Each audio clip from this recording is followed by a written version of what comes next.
কখনো আমার মাকে কোনো গান গাইতে শুনিনি।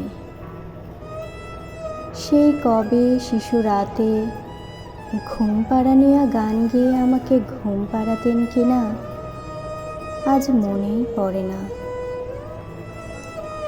যখন শরীরে তার বসন্তের সম্ভার আসেনি, যখন ছিলেন তিনি ঝড়ে আম কুড়িয়ে বেড়ানো বয়সের কাছাকাছি, হয়তো তখনও কোনো গান লতিয়ে ওঠেনি মিরে মিরে দুপুরে সন্ধ্যায়, পাছে গুরুজনদের কানে যায়।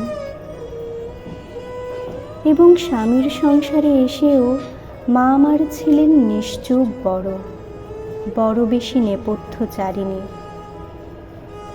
যতদূর জানা আছে টপ্পাকি খেয়াল তাকে করেনি দখল কোনো দিন।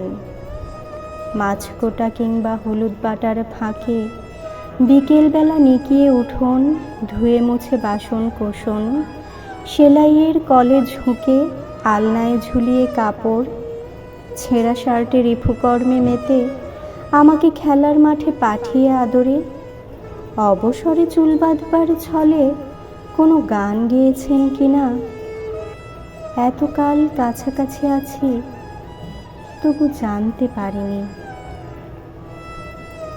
যেন তিনি সব গান দুঃখ জাগানিয়া কোনো কাঠের সিন্দুকে রেখেছেন বন্ধ করে আজীবন।